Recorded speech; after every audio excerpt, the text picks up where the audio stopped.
ሰላም የማሪያ ሉና ቻሌንጅ ሁለተኛ ዙር ተወዳዳሪዎች እንዴት ናችሁ? ሰላም ናችሁ? ሁላችሁም ባላችሁበት ሰላም ሁኑልኝ። እኛ ስሜ አህመድ ኑር ጀማል ይባላል። የማሪያ ሉና ሁለተኛ ዙር ቻሌንጅን ለመሳተፍ የወሰንኩት ምክንያት አለኝ። ወደዚህ ቻሌንጅ እንድገባ የረዳችኝ የኢባፍ እናት ናት። ቻሌንጁ ላይ እኔም አንደኛ ለመውጣት ጥረት አደርጋለሁ።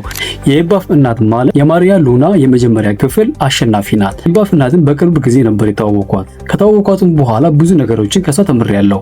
የኢባፍ እናት አሸናፊ በመሆኗ በጣም ደስተኛ። ይህን ቻሌንጅ ላይ ሁላችንም ስንሰራ ሁሌም አንደኛ ነን እና እኔም ይህን ቻሌንጅ ተቀላቅዬ አንደኛ ለመውጣት ሞክራለሁ።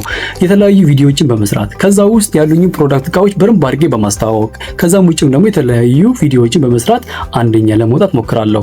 ሁላችሁም ስላወቃችሁ በጣም ደስ ብሎኛል። ሁላችሁ አንደኛ ናችሁ። አንደኛ ለመውጣት ጥረት አድርጉ። የማሪያ ሉና ሁለተኛ ዙር ቻሌንጅ ሁላችንም አሸናፊ ነን፣ ግን ደግሞ አሸናፊ ነን ብለን ዝም ማለት የለብንም።